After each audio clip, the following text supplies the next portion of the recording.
Before we get into the deep stuff, let's give some basics or some things I want to do inquiry from the others. Walk me through the Santa Fe Institute. What was it about the time of the math? And this was in the late 90s. So they're not going to hear me on this part, right? We're going to do it both ways? It will not be on the video, but we do have you recorded. Fine. Remember, when you're answering on these questions, I'm not in the shot, and they're never going to hear my voice. So a little bit you got to repeat in your answer, you got to repeat what my question was. Oh, a little bit. Okay. Santa Fe Institute. Why, when you're at the top of your game on Wall Street, do you decide to finance, which was at the time, or endow, or become the donor or sponsor, however you want to say it, for what was considered the most cutting edge group of mathematicians in the world? Action. So Santa Fe Institute in the late 80s, early 90s, I was interested, I was on the board of Rockefeller. So that starts, Rockefeller, it's university formed by John D. Rockefeller to sort of give back to the community. It's east side of Manhattan, except it was old. It was sort of old-fashioned. They were talking about medicine, and medicine by itself was, again, subject to the ideas of science. They were trying to use science to find cures for disease. And I said, no, we need to do something different. We need to start interdisciplinary work. How did a schmuck like you get on the board of Rockefeller? What year was that? I don't remember. I think 89 and 91. So that's one of the most prestigious research places in the world, correct? Yes. Okay, how did a guy like you get on the board of a blue blood, internationally known, hard research, Nobel Prize winners all over the place? How do they pick a guy like you, a trader from, or basically some guy from Bear Stearns? Good question. So I was asked to be on the board of Rockefeller, and I think it was, I was on the board of Rockefeller, there was a money manager who said, Rockefeller needs someone with financial expertise because the university is growing and there's lots of new things. You have to, again, we go back to the original discussion the last time. Up until the mid-'80s or sort of early mid-'70s, the most important thing was your name. If you were Rockefeller, you already were considered to be brilliant. If you were head of General Motors, it was your reputation. It was who you knew, who your family was, what was your character. And then in the mid-'70s, basically, if you remember, you probably had a calculator. It was very advanced in those days to have a Texas Instrument calculator, where it could, by putting in the numbers, it would multiply for you to do square roots. And that was the first, and everyone who had a calculator was already advanced on Wall Street. A simple almost like your accountant. The most important parts of business were really now going to calculations. So it's not only mathematics, but it's things that could be calculated. Reputation couldn't be calculated. I could give you, are you a 10 on a reputation scale, an 8? What does it mean to have a measurement of your reputation? We'll get to that later. But places like Rockefeller needed someone to say, look, we're entering a different world where numbers and the numbers of companies, portfolio management was going to be balanced. It was going to be statistical. Jeffrey, could you come on the board? Potentially sit on the finance committee, Nancy Kissinger and a bunch of other people. And David Rockefeller and I got along very well. He was an unbelievable human being. Respectful to everyone. He introduced his driver as his colleague, not his driver. He would never say, this is my driver. He said, it's my colleague. And David started to explain to me world politics. So David would say, Jeffrey, money is going to be sort of the most important things. People don't understand money. You seem to have this knack for money. I said to David, tell me about your life. What was the worst and the best part of your life? So David said, when I grew up, everyone knew I was a Rockefeller. They didn't know that my father told me he would not leave me a dime. No money. But every time we went out to eat, me and my 5 friends at school, they would leave me the bill. They would expect me to pick up the check because I was a Rockefeller. And he said, I was chairman of Chase Bank. And he said, I remember like it was yesterday, one of the headlines in Time magazine said, David please fire yourself. So he thought that there was a world that existed that would be a combination of both politics and business and leadership. What do I mean?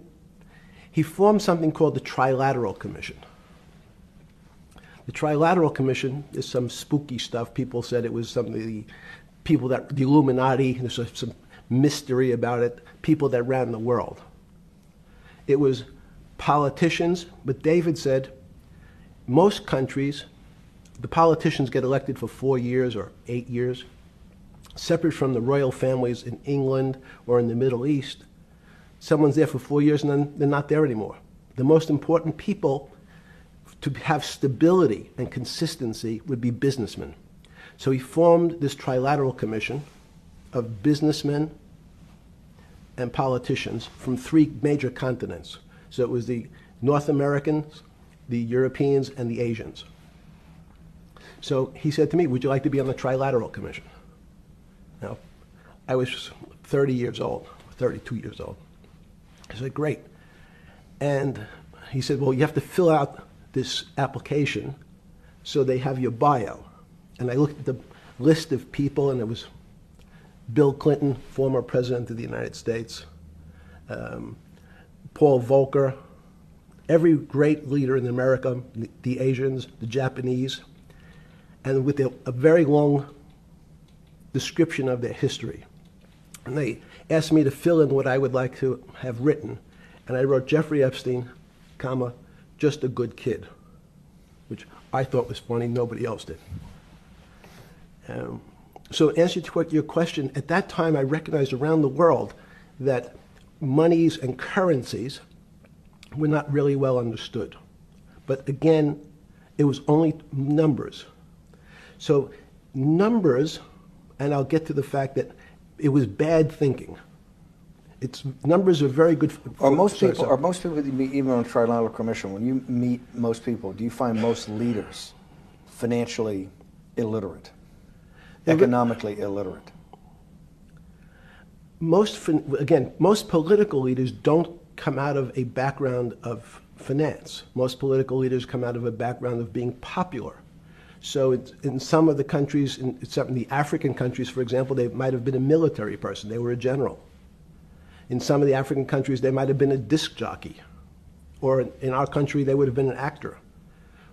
The knowledge of money they don't have an expertise, they have no degrees in finance. They really, and this is one of the major problems, their expertise, if they have any financial knowledge, is of their own checking account or bank account and filling in their own taxes. So many world leaders who don't really have a financial underpinning make fundamental errors when it comes to money on a country or institutional level. Let me give you an example. If you, Mr. Bannon, if I said your assets increased last year, you'd say, that sounds pretty good. And I'd say, what does that mean to you? You'd say, well, I have more money. I guess I'm wealthier. I'd say, yes. And if your debt increased, would you feel wealthier or poorer? You'd say, well, I don't want to have increased debt. I don't like the idea of that sound, increased debt. Now, that and world leaders understand when their assets go up, they feel better. However, institutions like banks, things that people don't really understand are financial underpinnings of banks. When I say your bank, Mr. Bannon, you have the Bannon Bank, you doubled your assets. Sounds good, but what does it really mean? It means people owe you more money. You don't have any more money. What? Yeah. A bank's assets are how much it is owed by other people. That's crazy. So if the bank goes from $2 billion of assets to $10 billion, it means people owe it an additional $8 billion, but their assets have gone up. So the terminology of assets and liabilities is different for banks. It's not natural. And what most people, and you ask questions about world leaders, there's many people, I think your old boss Mercer understood, there's a fundamental part of money which is called fractionalized banking. And fractionalized banking is something that finance people understand, and the people on the street, and when I say people on the street, that's where I was when I started on Wall Street, would find it impossible to believe. Impossible. Why? Bannon Bank, I give you $1, just one single dollar. In our system of banking, I would say, okay, Steve, I gave you $1. How much could you lend out to your friends? And your natural reaction would be probably something less than $1 because I want to keep something in my pocket. The way our system works is if you as a bank are holding my dollar, you can lend out an additional $8 or $9. No, it's impossible. I only have $1, Jeffrey. We have something called fractionalized reserves, which is if you have 1, you can lend out 9. That's the way our system works. And so not only do world leaders not understand banking, but the man on the street, my father who worked in the park department, it would be beyond his imagination that people could lend out more money than they actually had in their pocket. Next question. But how did this, in understanding that, when you get on something like the Trilateral Commission, you're on the board at Rockefeller, which is the most advanced research. You get brought into the Trilateral, which is the elite of the elite. How, since you're only at that time 30-something years old. 8 years from teaching at Dalton, right? You're at Dalton. No, 10 years. 10 years teaching at Dalton. Yes. Walk us through. I mean, put us in the room. Walk me through exactly what it felt like. What it felt like being on the board at Rockefeller. You got these Nobel laureates, and you're sitting there making decisions, and you start to meet these people at Rockefeller. Now you start to meet these people at the Trilateral Commission. What did it feel like? It's a great question. So what does it feel That's like? what I'm in the business of asking. Yeah. What does it feel like meeting some of these people like Kissinger or Rockefeller? And those are two extraordinary people. But in general, I think the question, the people on Wall Street, I tell the story, the first day, one of the first days when I was in Wall Street, someone said to me, would you like to buy ATV?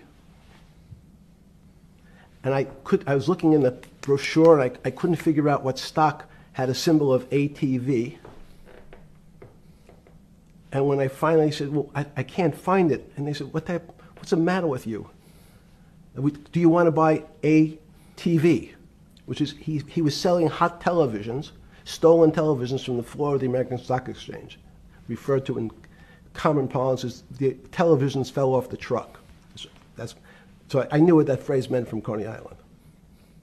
But what I found was most people, be it in business, in normal life, or in the world leaders, don't really understand money.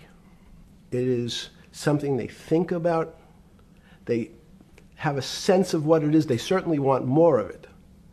But they also make statements like, we want more money, but we don't want more debt, which just shows a misunderstanding of what money at its core really is. So most people don't, they want to make it, they want to save it, but to understand it intimately is not a normal characteristic. At the first Trilateral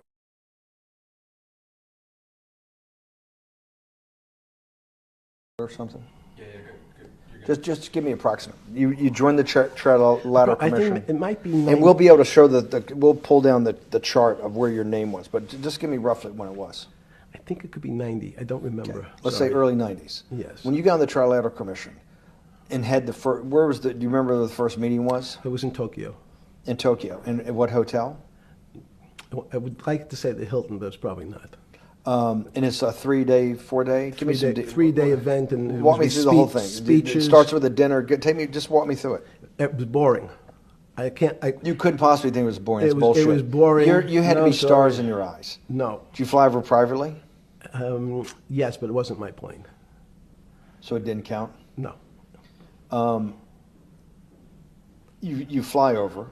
Yes. And it was who were the first? Like when you first met those leaders, you had to be wowed. No. You're 10 years out of Coney Island. No, I'm not wowed by people of position. I'm wowed by people of great ideas. And I don't care if it's the bus driver. I don't care if it's the student I had who has teeth coming out in Well, every these direction. guys have to have great ideas. They're the leaders of the three great continents of the world: North America, Europe, and Japan. No, many of these world leaders become world leaders because they're popular and they were able to get votes or they were able to convince people to vote for them. I learned later. Many of them were just good at what they did in terms of politics. Remember, world leaders are politicians in general. They're not scientists, they're not intellectuals, they're not great thinkers, they're great politicians. At the first Trilateral Commission meeting that you remember in Tokyo, sometime in the early 90s, do you remember what were the big issues of the day that they were talking about, and what did you think about it? Yeah, in fact, it was funny because they were talking about inflation, and they were worried that what would happen, how do you control inflation?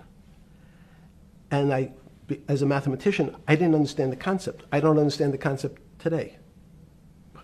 How's that possible? Well, when you talk about most things to do with money, money is meant to be local. It's US dollars, then I understand what it means. If inflation, it means my dollar today inflates, and it doesn't buy as much as it did a couple of years ago. The prices go up. It seems that everything is great, but in fact my dollar is shrinking in value. If you, and you're the financial genius here. I'm just a lowly M&A guy. Sure. If you let me finish the thought. Go ahead. So if you're in America, you can feel inflation. Your salary's gone up, but you can't buy the same car. In fact, it starts to feel weird because the value. That's why I wanted to ask the question then. This is my point. Sure. The people who live and breathe this, the central banks, have been haunted by the specter of inflation since the late 70s. Yes. First off, tell our audience, how did that happen? The two great financial events in the 20th century, I'm not going to get to the 21st, were the Great Inflation in Europe after World War I, the Great Depression, the hyperinflation in Germany that led to the rise of Hitler, and then this inflation in the mid-70s. Before you go to explain inflation, why is the specter of inflation always the central thing in central bankers' minds? Because it goes back to the first concept I said, the weird concept of fractionalized reserves. The system is not well understood. Most systems, in fact, are not well understood. We don't know how our digestive system. Stop. This is I impossible. understand. This is impossible. The world banking system, the world currency system, the world monetary system Yes. has to be so well understood by the Greenspans of the world and the Bernankes of the world and you, right? The currency traders, the guys making billion-dollar bets every day. The legendary guy on Wall Street in the late 90s, Salomon Brothers. Lou Ranieri? No, the guy that wrote the money. Michael Lewis? Marius Poker? Yeah, Marius Poker. Who's that about? That great trader. Lou Ranieri. No, it wasn't Lou, the guy that ran the desk. Yeah. That eventually ran the hedge fund that went long-term capital. Yes, I don't remember. Who's the guy? I want to say, I don't remember. Yeah. I'm sorry. Lou Ranieri is big, but Yes. those guys have to understand the system perfectly. No, they don't understand the system. They understand the local part of the system. So, for example, why is not only inflation, most bankers are terrified if the public understood that the bank really doesn't have their money at any one time. It's one of the things during the Depression, there were runs on the bank. The reason the banks don't keep much money in the actual bank is they assume that not everyone's going to want their money on the same day. So it's not really the fear of inflation. The fear is a run on the bank. Everybody wants to take out something that doesn't really exist. Inflation is tied to interest rates. It's a more complicated example. But when your money doesn't buy the same amount of product this year than it did last year, if it buys less and less, like it happened, you used the term hyperinflation. There's certain countries that are not managed well, like in Africa at the current, A $100 billion bill, $100 billion bill in Zimbabwe is worth 1 American cent. That's the perfect example of hyperinflation. It goes up, it doubles every day. So people are afraid that their value in the system starts to break down. But so if I said to you, does your doctor understand your body system? You'd say, well, I hope so, because I want him to keep me healthy. But you could have a kidney infection, you could have a heart attack, you could have a broken knee. There's lots of pieces of this system. And in fact, when you ask the question, very few doctors understand your entire body. There's a specialist for your knee, there's a specialist for your polynoidal cyst, there's a specialist for your head, and now we have specialists in different areas. So and I'm going to get to your first question about Santa Fe Institute. The world economy and your body are both comprised of little systems interacting with each other and making one big system. This is what's stunning for all the little guys out there, the populist movement, the little guys that haven't had a pay raise in 30 years. They think that these elites, have everything. The guys in the room making the decisions, the party at Davos guys. You're sitting there, you don't think many people today really understand the complexity and really all the moving pieces and how they interconnect to the world's financial system. No, not only don't they understand the complexity, and that goes back to Santa Fe Institute was an attempt of trying to see if there was a way to mathematize, formularize, or algorithmically understand what the term complexity means. That goes back to the original question. Complex systems are complex by definition. But there's not necessarily, it's not one level of complexity.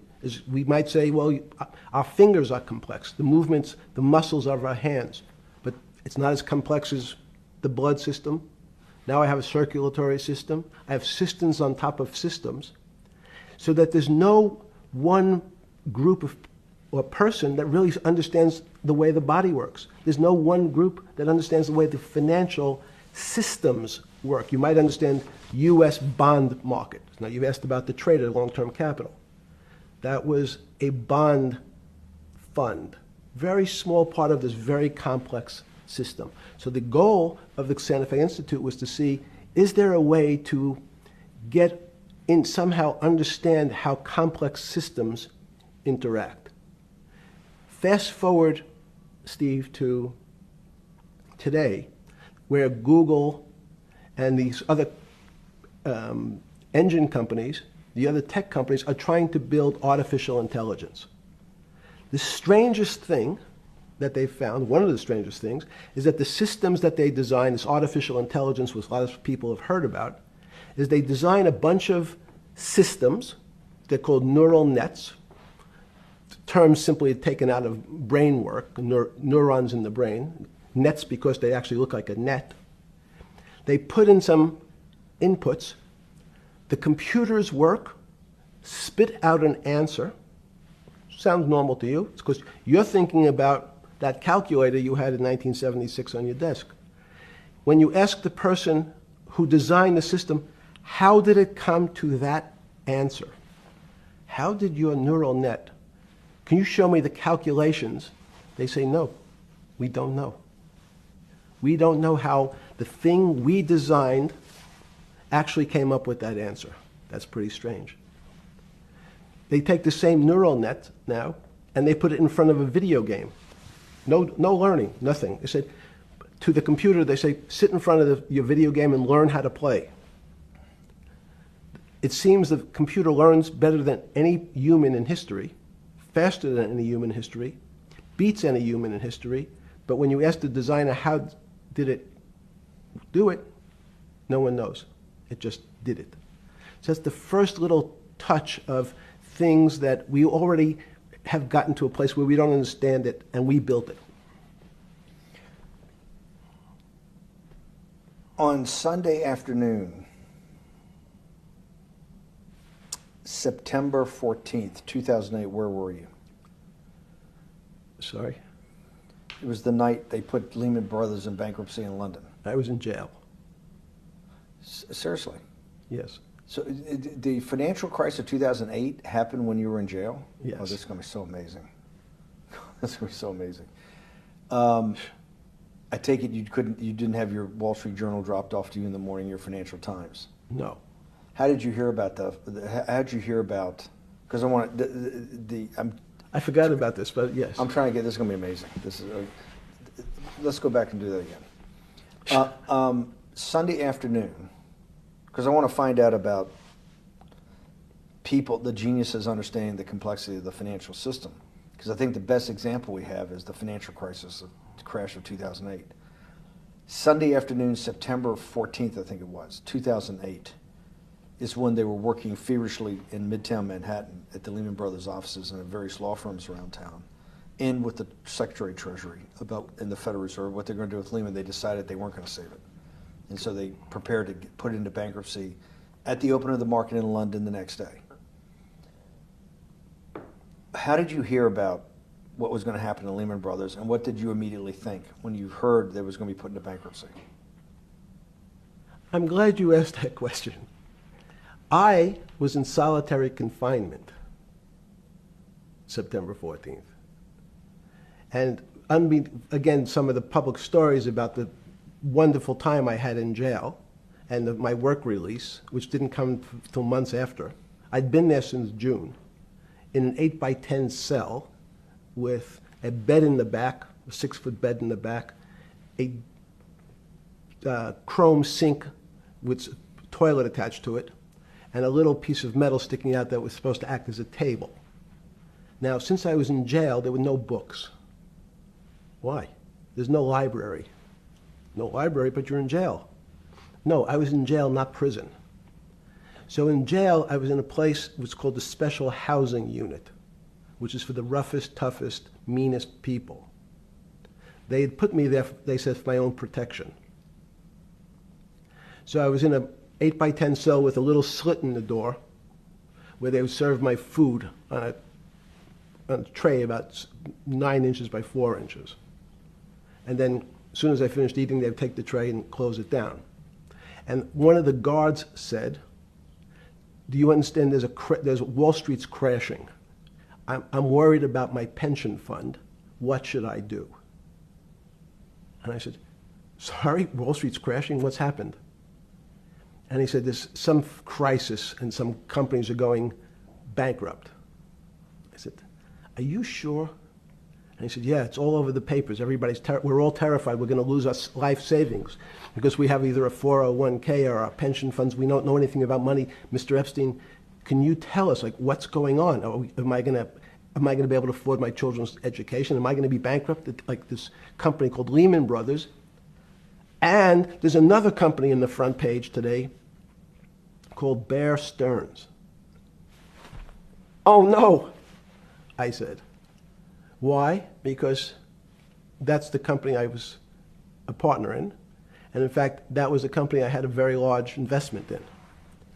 So, as a great story, I didn't have my Wall Street Journal, but in the early mornings, you're allowed to make 2 phone calls, collect. And when you pick up the phone, you can dial a number, and when the person picks up, they say, you're getting a call from the Palm Beach County Jail. Will you accept reverse charges? And the person either says yes, and the call goes through, or the person says no. The person I had called was Jimmy Kahn, the president of Bear Stearns. And I said, tell me what's going on. And so that my knowledge of the financial crisis happened with Jimmy, who was at the center of the storm, telling me about what Lehman had gone under, and they were trying to figure out a way, should they bail out Bear Stearns? Did it strike you at the time of the mess you had made of your life to be in a situation that you're one of the greatest financial minds in the world, looked at by world leaders and asked your thinking by the most prominent and important people in the world, and here you are in solitary confinement. You got to make a collect call to somebody. Did it strike you at the time how all the threads of your life had come together and put you in a position, or you had put yourself in that position? No. So it never struck you when you had to make one of your 50% of your collect calls that day, you call the president or the head of the CEO of Bear Stearns.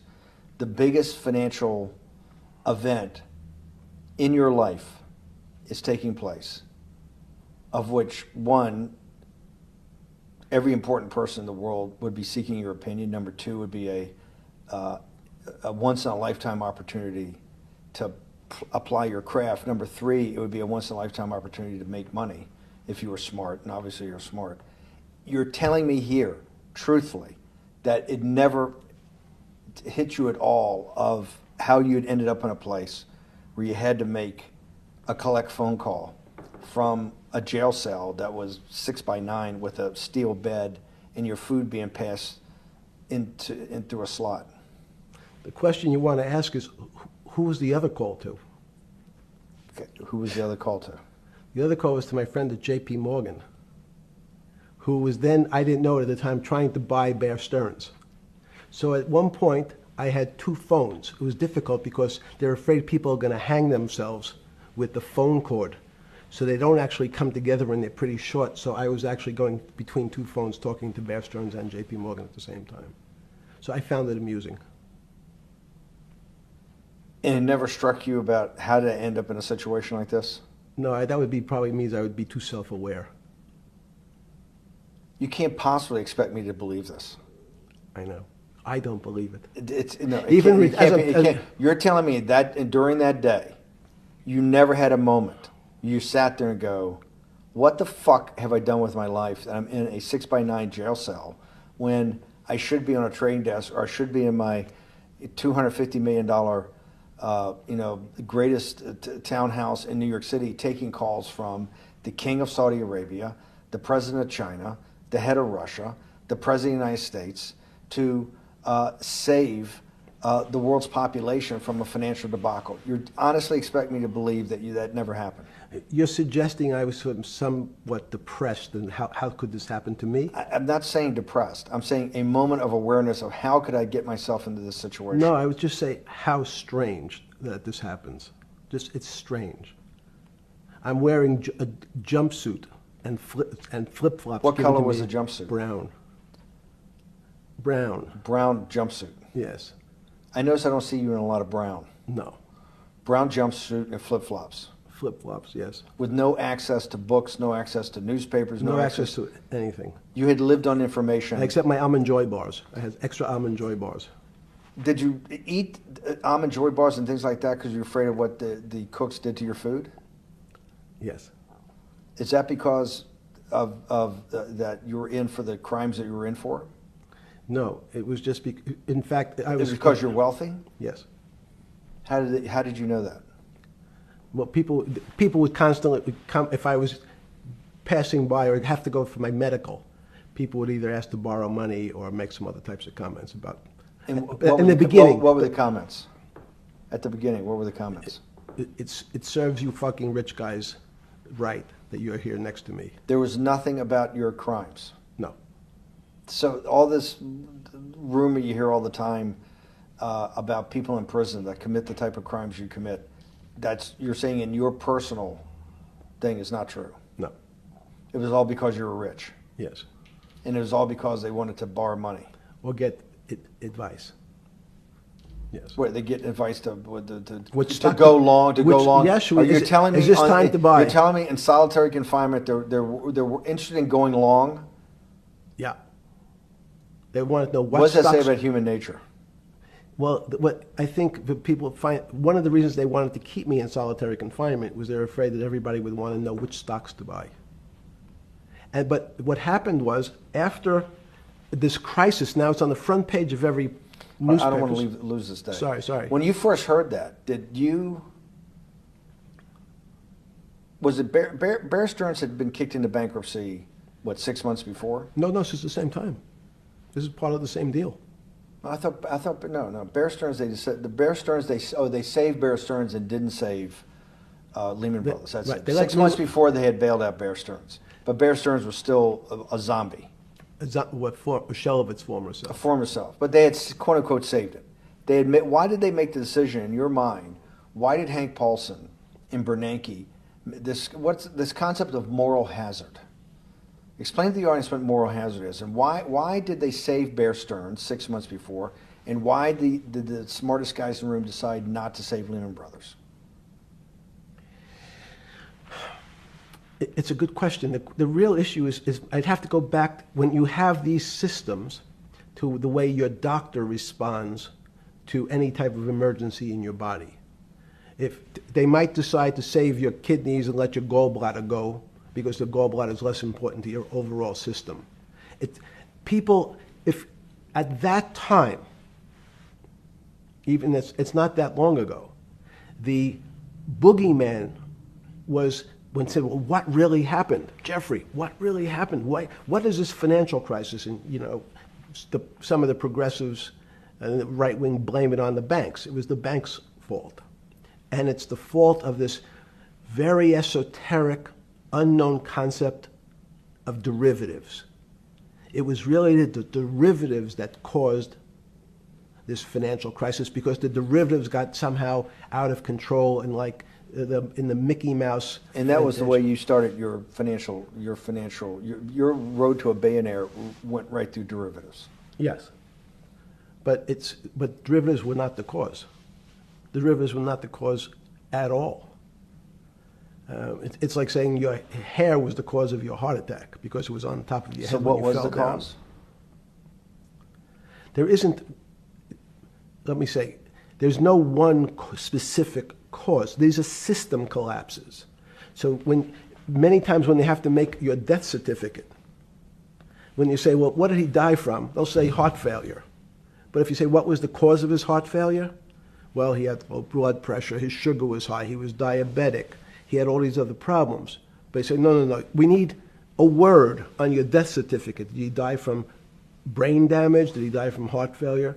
That's the financial crisis. Many people said, well, what caused it? They wrote, like on its death certificate, derivatives. But derivatives are not a fundamental cause of anything. Was it Sunday or Monday? I take it was Monday morning when you made your two collect calls and you were talking to Bear Stearns on one hand and Morgan Stanley on the other. J.P. Morgan. J.P. Morgan. That was Monday morning. Did you, Jeffrey,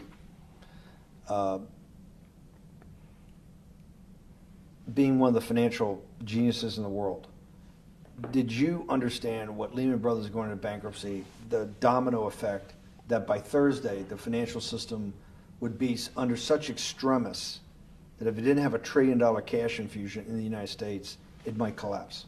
Did you know that at the time? Did you view that at the time? Yes. You did? Yeah. Why? Again, I don't want to bore you or the audience with the idea of it's a medical procedure, but you had system failures. So you'd recognize that if I said to you, did you realize when your father was on the ground and he was clutching his chest and he couldn't breathe, it was a bad situation, he could die. That's how I saw it. Did you immediately think about the commercial paper market? I mean, the mechanical triggers that actually you had to blow through these circuit boards. Did you know the circuits? Did you understand the circuits?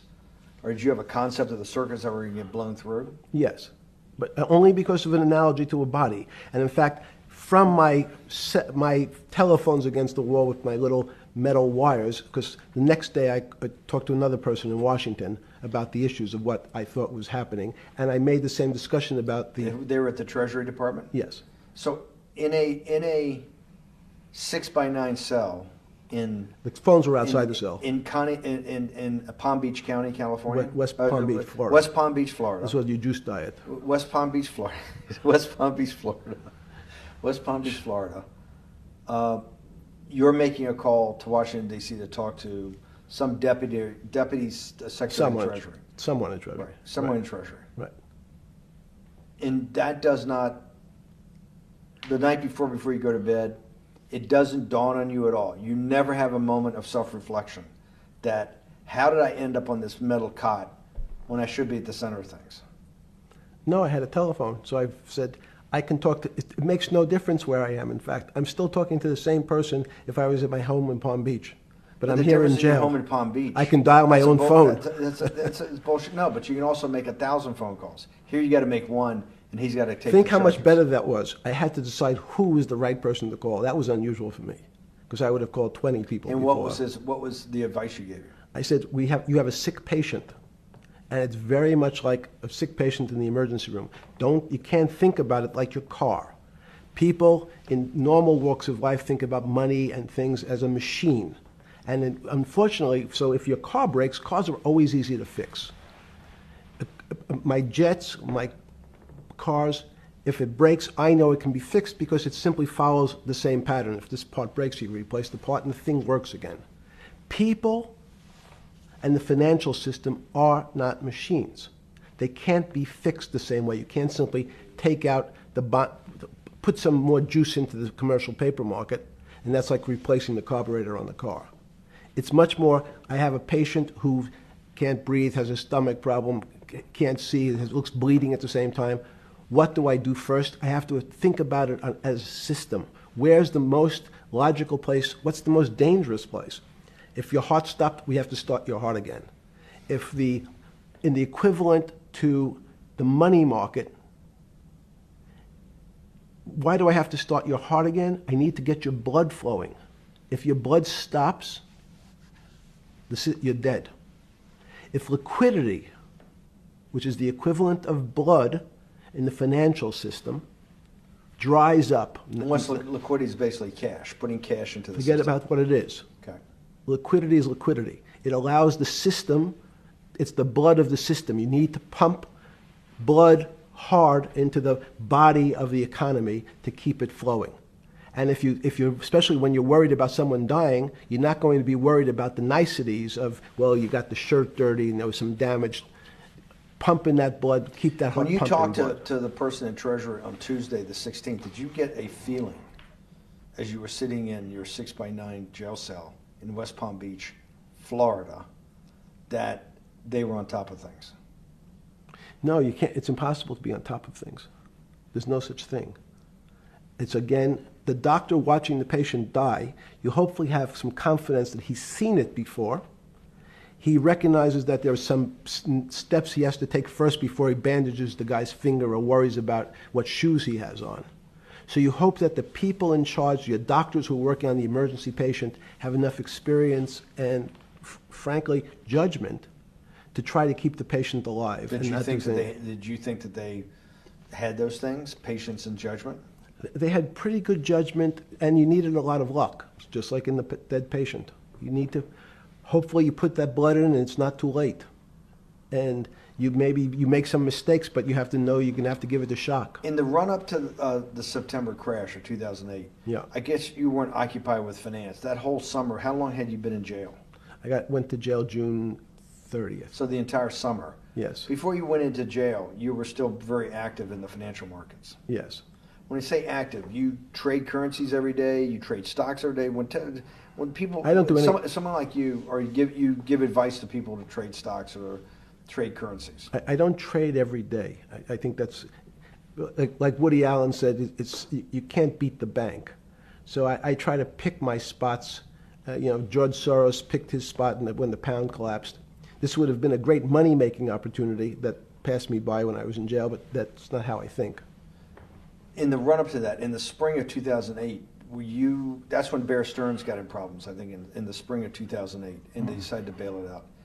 Did the Bear Stearns guys talk to you for advice at that time, when the big crisis in Bear Stearns? No, but see, again, unbeknownst to most people, and it's easy to blame people for the financial crisis, like you'd blame someone for giving your father the drink before he had his heart attack. But what really happened, the real enemy of the finance system was Bill Clinton. And if you ask me what and who caused the financial crisis, I would tell you it was Bill Clinton. Because of what Bob Rubin and he did to deregulate the financial system? No. Because as of the last time we had our 60-minute interview, you talked to me about home ownership. and you asked me whether everyone should own a home. And I told you, no, it's too risky. So the financial collapse of 2008 is because of hardworking African Americans, Hispanics, and whites who wanted to have a ownership stake in the society that all rests on their shoulders. They're the culprits. No, not at all. Okay, then I didn't say they were the culprits. I was pretty clear it was Bill Clinton. Okay. Why was it Bill Clinton? Because Bill Clinton wanted to get votes from those people. And he sold them the idea that instead of renting in a house, and historically the values of houses have gone up, and he said, you guys in these local communities who haven't been able to afford a house before, I'm going to show you a way. I'm going to give you a way because I'm sure I'll get your vote that you can own a house because I want your vote. So what we're going to do is I'm going to let you buy a house, Mr. Bannon, when you really, you're right on the border, maybe, or not even on the border. Your credit is not good. Okay, let's be honest. And it's not my fault, it's not Bill Clinton's fault, but whatever happens, at the moment your credit score or whatever it is, your credit's not good. Now, normally, you come to me and want to borrow money, I'm a bank, and I say, I'm sorry, Mr. Bannon, I can't lend you money because your credit score is not up to where it needs to be. Hopefully, if you work harder and clean up some of your problems, it will be. But no, what I say to you is, I'm going to figure out a way to lend you, not give you. I'm going to lend you money anyway, though you don't have a good credit score. And don't worry, I'm going to get rid of the term that you don't have bad credit. Bad credit sounds pejorative. You don't want to be a person. Sounds judgmental. Yes, sounds judgmental. So what we're going to do is we're going to call your credit situation subprime. Oh, nobody knows what that means. Subprime. That means prime is good credit. Subprime is not good credit, less than good credit. So we'll call it something that people really won't follow, and we'll tell you what. We're going to have people lend you money, though you are a subprime borrower, and I will figure out some government agencies to guarantee your loan, though I don't think you're a good risk. So the banks say, no, no, no, we don't want, initially, the bank said, sorry, this is too risky, Mr. President, for us. We're in the business of managing risk. It's not our money. It's the hard-working people's money sitting in our bank. We can't lend to people whose credit is not prime. You're asking us to lend to people who are subprime. And he says, here's the key, if you don't, Mr. Bannon, I'm going to make sure the Justice Department charges you with discriminatory lending because you refuse to lend to my subprimers. In business terms, you should never lend to. But what we'll do is I'm going to form an agency called Fannie Mae and Ginnie Mae, just another agency names. They'll guarantee your loan. So don't worry. Don't worry. You don't have to pay it back anymore. Even though and maybe you don't even have to work as hard anymore. That's probably a harsh statement, but these players, these two big firms, Fannie Mae, will guarantee the fact that that bank will receive its money. Now, the bank says, wow, best deal in history. I refused to lend to Mr. Bannon, but now he has the big brother, his Uncle Sam. He went to his Uncle Sam, and Uncle Sam says, I'm guaranteeing it. The bank says, I want everybody. Give me as many people as you can give me, because Uncle Sam is the best credit in the world. Not only it's the United States government. We'll take it all. We'll take as much subprime as we can handle. because it's the best investment for the moment. It's a strange investment because it has politics that has inserted its way into the numbers. Politics doesn't belong in the markets, but now we're going to have, I want the votes, we'll make guarantees that you who can't get a house normally will be able to get a house from the bank. The bank says, this is the best deal in history. We will package 100, 300, 1,000 of you subprimers, and we'll sell it off to somebody else. And the whole system becomes mired in subprime mortgages. That's becomes the What do issue. you mean mired? There's just too much supply. It's a supply-demand problem. You get too much supply. No, it's a very good question. What does too much supply mean?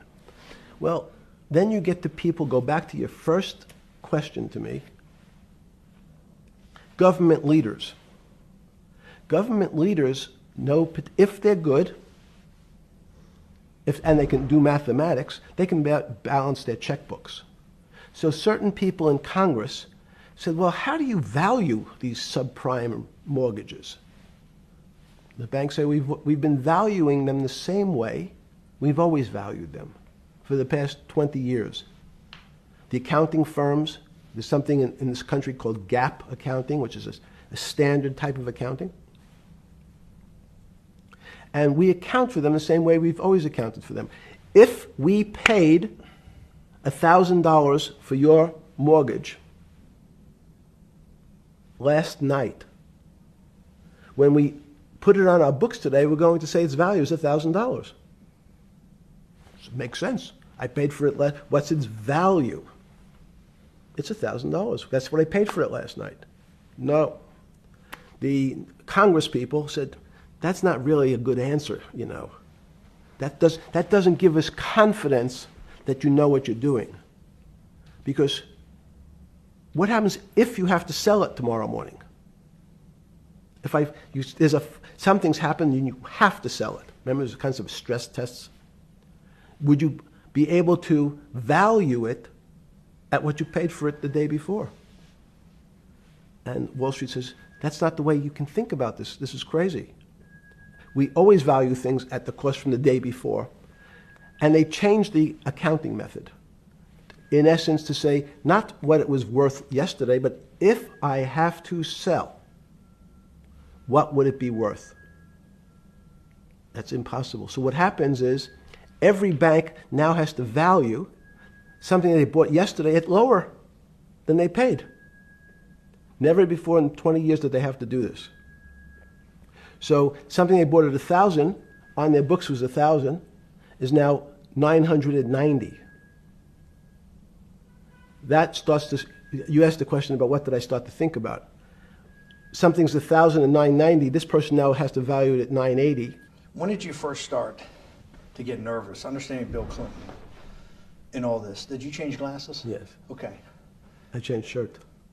I saw that black. Are you okay with the? Yeah, great. I think we're going to have all kinds of changes. I'm experimenting. Yeah. Okay.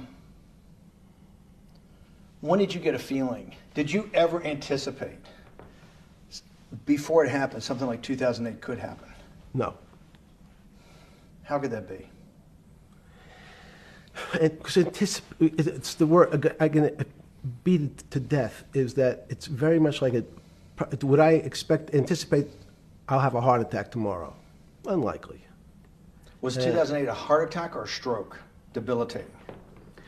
It's a better, it was both.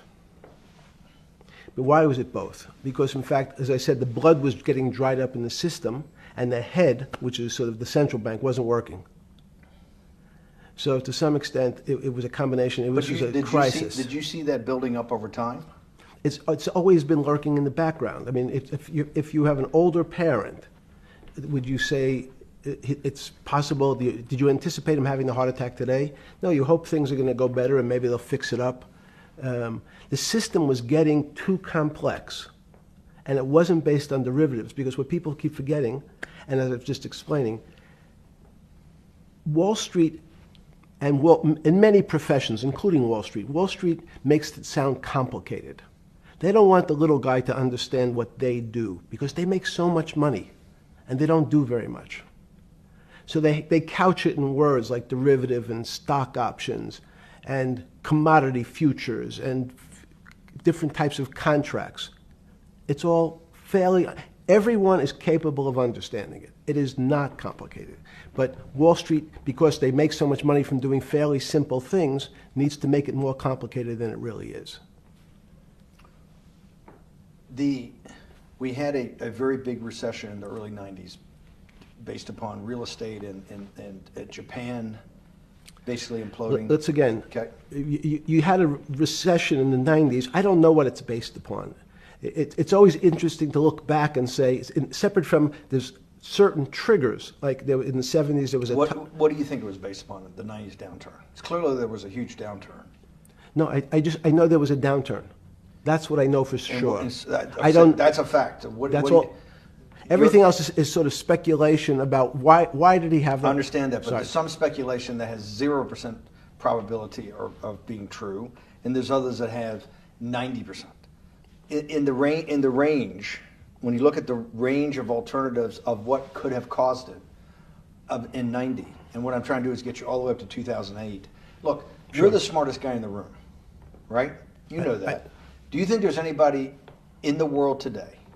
Oops, this is going to be a bad question. No, but do you think anybody in the world today, the Alan Greenspans, the Bernankes, is there any central banker you know, any partner of any Wall Street firm, any guy running a trading desk, and I would take it that would be, or anybody at a Larry Fink at BlackRock, Steve Schwartzman at Blackstone, the top 100 financial guys, and let's throw in a couple of Nobel economists, and let's throw in the best professors at Wharton, at Harvard, at Stanford.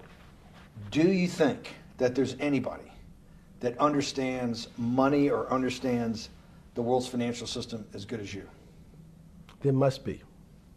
But it doesn't come to the top of the head. No. Okay, fine. Now Is that that I've gotten that, let's go back to 1990.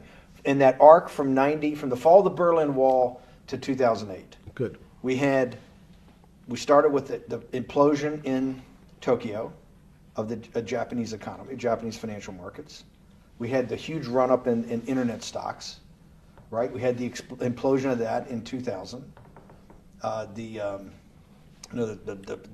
bankruptcy of Drexel Burnham in 90. Mm-hmm. Implosion of Japan, huge run-up in equity markets for the internet, implosion of the internet in 2000, 10 years later roughly. Mm-hmm. And then this run-up through the Iraq War and all that, the run-up to 2008. Every 10 years, it seems like, we're in some sort of 10 years before the 1990s was the 70s. You sound like an astrologer. Okay.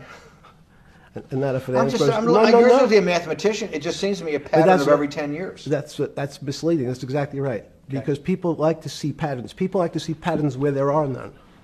So a pattern of a financial crisis every 10 years is just in my mind. Yes.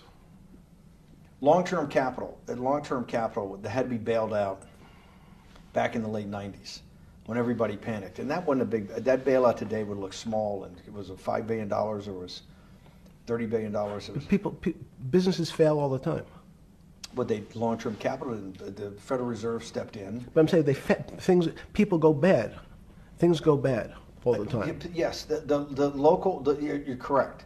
The audience is watching this, the little guys, they go bankrupt all the time and nobody gives a shit. You know why? They're a little guy.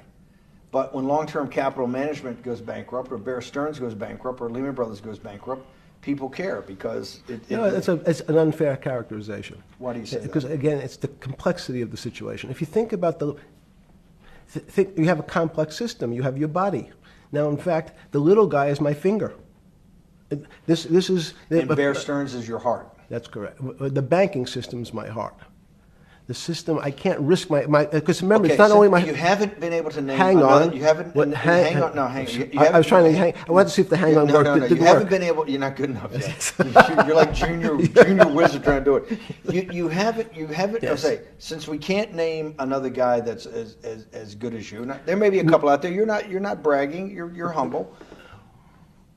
It had to be sometime. Please tell me there was some time before you went to jail and basically got cut off from daily information in the summer of 2008, that you started to get very nervous that this complex system, that something was deeply wrong?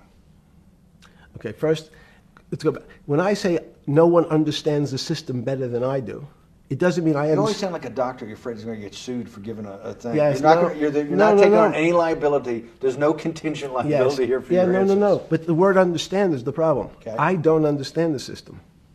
So I don't understand the financial Will you system. please stop? You cannot sit here and Yeah, tell me. no. What we just went through, I'll go through again. The hedge fund managers, the money managers, the central bankers, the commercial bankers, the heads of the investment banks, the heads of all the trading desks, the top economists, and I'll throw in the business school lecturers at Stanford. Of all the top 200, 250, you can't name at the top of your head the guys are at least at your level. You have to understand it somewhat. No. Sorry. We all don't understand it. No one understands it. It's a miracle. It's that's part of the problem. It's impossible to understand. That word understand simply means if this happens here, that will happen there. It's predictable. Understanding means it's predictable. It's not predictable. That's the problem. In complex systems, that was the fascination. Is there a way to tease out some level of predictability? So even No. In fact, you would ask the question. It's a great question, which was it a stroke or a heart attack? Now, most people don't know that before they were going to have a stroke, they had a stroke. They just have a stroke. Do they understand why? In hindsight, you go back and you can make lots of explanations. It might sound good. And if you're talking to the working man, you're using language that he'll never understand. It's complex. So he, just like going to his doctor, he says he has a gastrointestinal problem, he has diverticulitis, as opposed to saying, you had a stomach ache, you ate bad food. People don't like to say it in normal, everyman terms. The system had a stroke, and we don't know why. But you just, okay. Hardworking people, and there's a great social benefit, would you not agree, with having people having ownership in the system? When you say ownership in the system, it doesn't mean... Let's start over. Cause Okay. So flip Sorry. over your phone too, because Yes. I don't want anyone to see Yeah. on your phone. So maybe flip it down or something. Yeah. Yeah, who knows what the fuck comes up with that phone? That's correct. We don't want to send you. KSA. I can't not believe I've got the magic moment when you're in fucking prison or jail, wherever the fuck it is, It's in crazy. solitary. Now, there's a funny part to that we missed, which is So said... go ahead, tell it. The funny part is what you asked me... Is there anything funnier than that? No, For black humor, I don't make any black comments. Sorry. You asked me what I was wearing. That's right. You're too wrapped up in the Me Too movement. Yes. So I was wearing a brown jumper and a brown pair of pants given to me by the jail with the word trustee on the back. Because you had qualified to be a trustee? Well, the funny part was it was spelled Trusty. So I wasn't really sure. I'd been a trustee in many different operations, but it was the first time it was actually printed on my back and spelled incorrectly. Probably had a higher level of being a trustee at that than you had at all the boards that you were trustees, right? Yes, because as the trustee meant you get two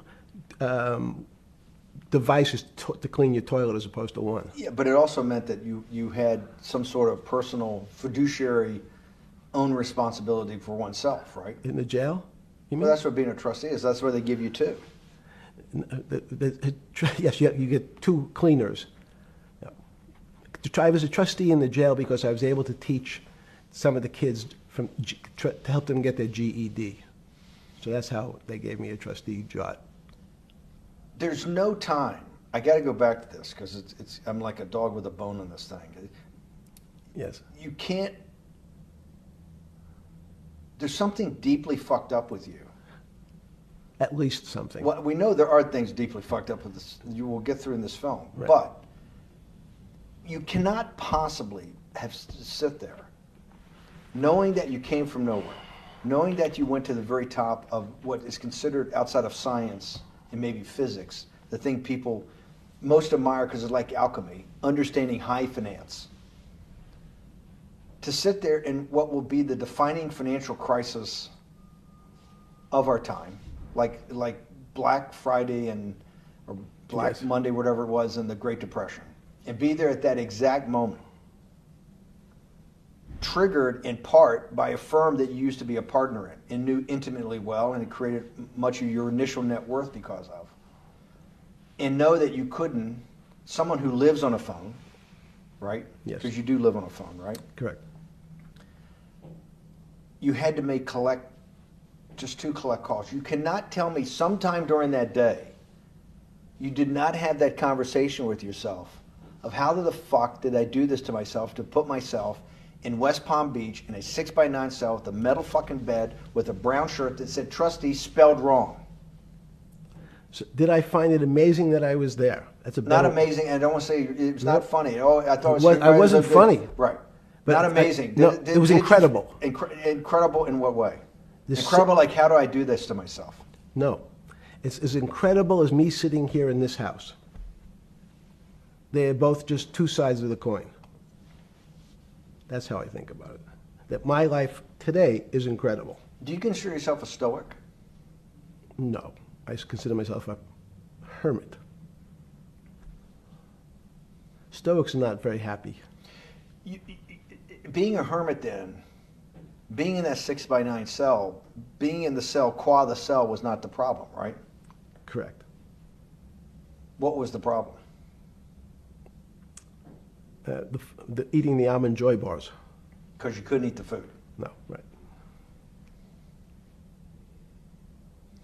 And but remember, my life is. Did that ever strike you that I can't eat the food because somebody might have done something to it? I gotta live off an almond joy bar, 1 a day or 2 a day or whatever. How many ever sneak in a day? No sneaking in. Your 1 almond joy bar, it did not hit you at some time? How the fuck did I do this? No. Let's go back to the spring of 2008. Were you so wrapped up in your personal issues at the time you were not spending enough time on the financial markets, or were you deeply involved in the financial markets like you normally were? No, I was involved.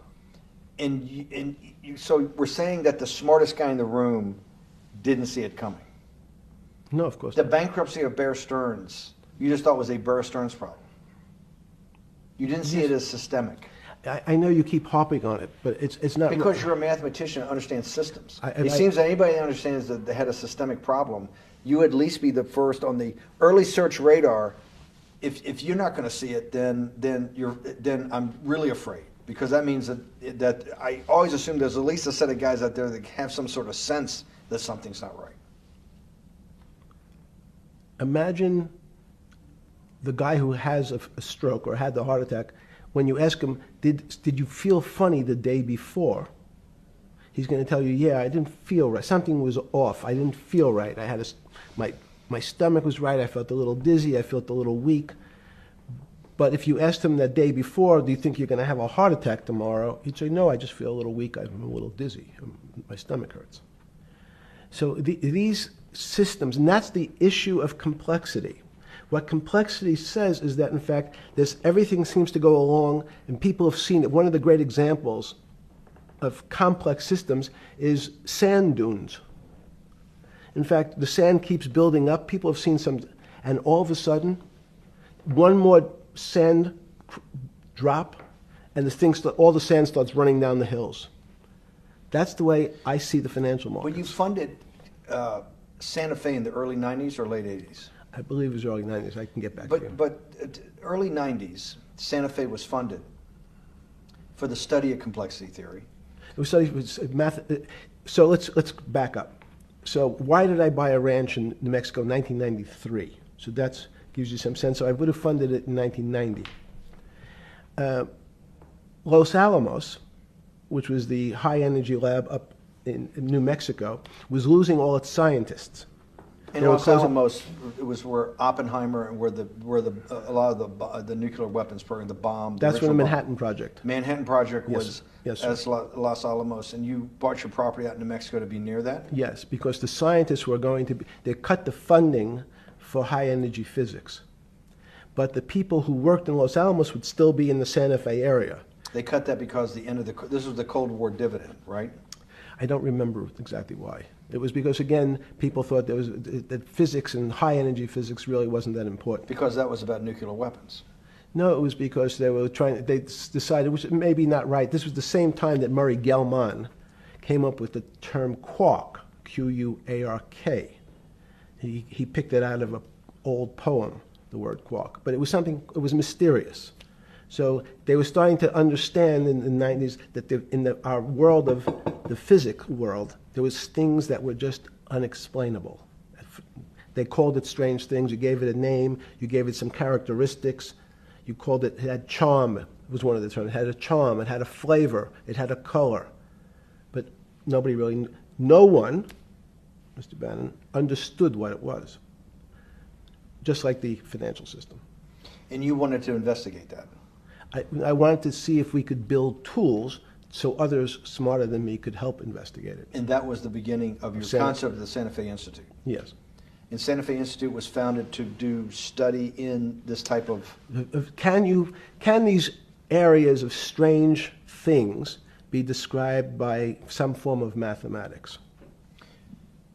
So that's what I'm trying to get at. The foundational thought, the organizing principle of Santa Fe, yes, in the high physics lab at Los Alamos, right, which had been the headquarters of Manhattan, and the Trinity Project, right, the bomb. Yes. So you're talking about the elite, the high priest of physics. Of physics. Yes, sir. Which high priest of physics, some subset of that is also mathematics. Yes, they're both similar.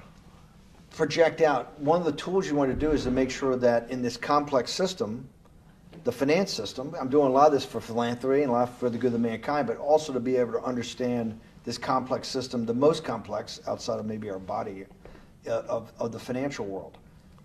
Yes. Did they create tools, or were you smarter in then the mid-aughts, 15 years later, than you had been then because of work that was done at Santa Fe? No, it was great. But in fact, most of the money, most of my philanthropy in the area of can you describe things that appear to be unexplainable by mathematics, and can you fund people who have new ideas? And unfortunately, when someone thinks they've been able to, there was a man, Stuart Kaufman, when they think okay, I figured out how to be able to predict the unpredictable, what appears to other people to be unpredictable. But my system, in those days it was called genetic algorithms, can predict what things will happen, and they all want to make money. So they use their systems to try to figure out, they know they have figured out the way to make money because they figured out the unexplainable. They try, they go bankrupt, and we start again.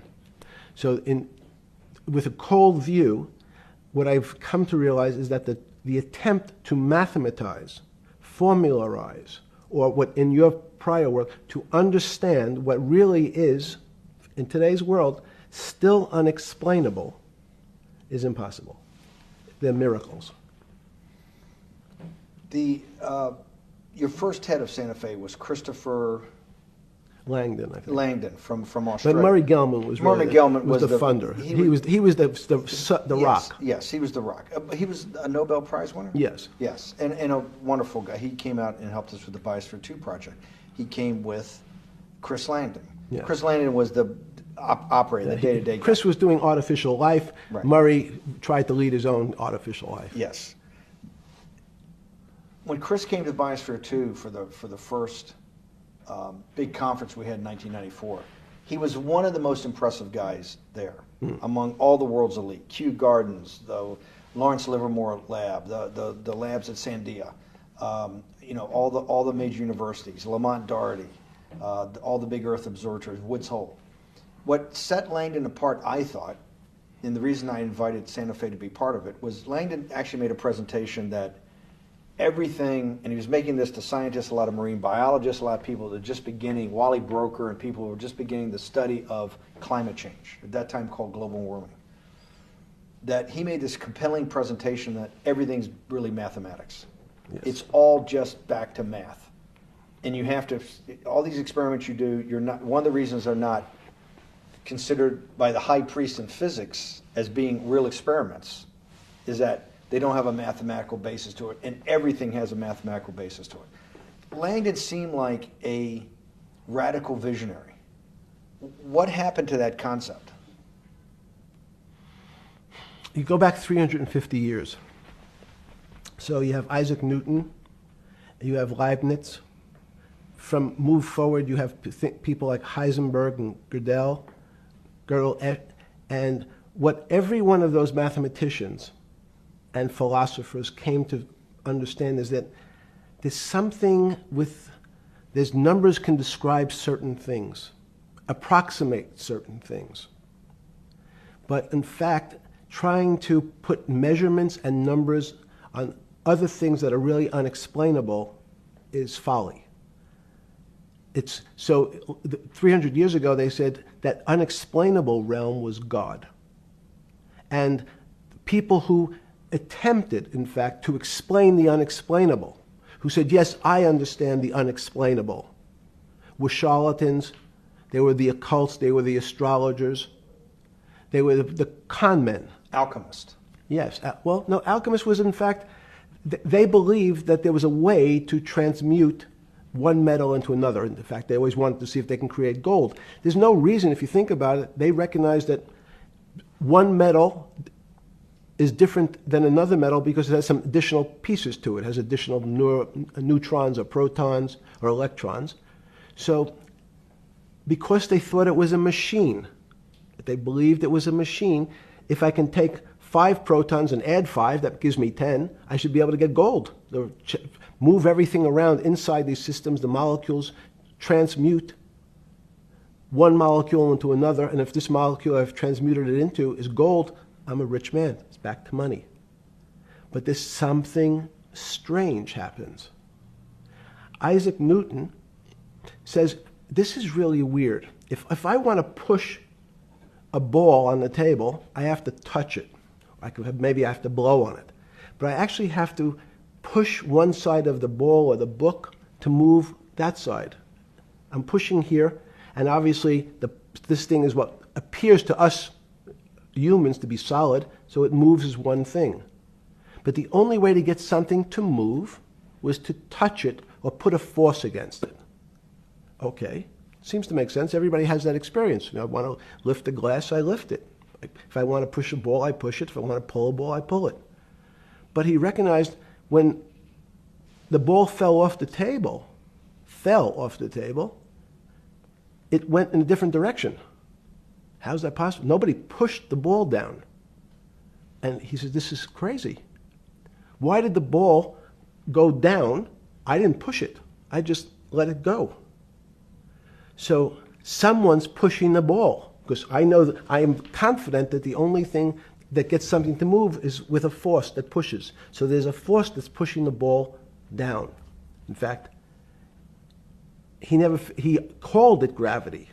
He measured how fast it was pulled, but never was able to explain why it happened. How is it? What is gravity?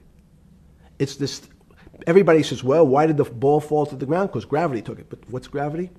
That's, as Feynman would say, that's the name of the thing. We have no idea what it is. This goes to Santa Fe. They were trying to explain the unexplainable. Can we measure? Can we figure out a way to predict the stock markets using these types of chaos complexity? Before we get there, let's walk back through it. Let's go back to Newton. Sure. Pre-Newton and then Newton. What did Newton solve that for millennia up to Newton had not been solved? And then I want to go forward all the way to Santa Fe, what they were trying to solve. Let's start with just 2 or 3 of the basic guys, but let's go with Newton. What pre-Newton, it was what? And then why is Newton such a genius? In such a in the, I think mathematically they told me one time, I've seen there's been 115 billion people roughly that have lived on the earth. And of that 115 billion, Newton. Are you sure that's a number? That sounds a lot very high. We only have 7 now. I think in the history of the earth, I think I'll pull up the stat for you, but I think it's 115 billion people. They figure that probably is inflation. That's why you have lived on Earth. But he's one of the handful of the most important. What did he solve for? Why is he so important for how we live today? And then we want to go through Leibniz and the other 2 or 3 other major ones to get us to Santa Fe. Well, it's a long journey. This is the heart of what we're trying to do. Let me take a bit of a detour just a second. What if you went to high school and the last year in your high school, you took calculus? So Isaac Newton sort of invents calculus. Well, that sounds invents, mathematicians. To torture seniors in high school before they graduate. Yes, but obviously, no. Yes, the answer is yes. Certain people could never do calculus. Why is that? Why is calculus so? Why is that the dividing line between, to me, people who can handle that and can go on to do certain things, and people just hit the wall, even if they know math? It seems to me that there's that calculus is the thing that changes. It bridges. That's because it's about the theory of change and the theory of how things change. It's a great question. But in fact, what calculus does is it's somewhat philosophical. That's why mathematics is Newton wasn't a mathematician, he was called a geometer. That's what they used to call themselves. They understood geometry and numbers. But there's an old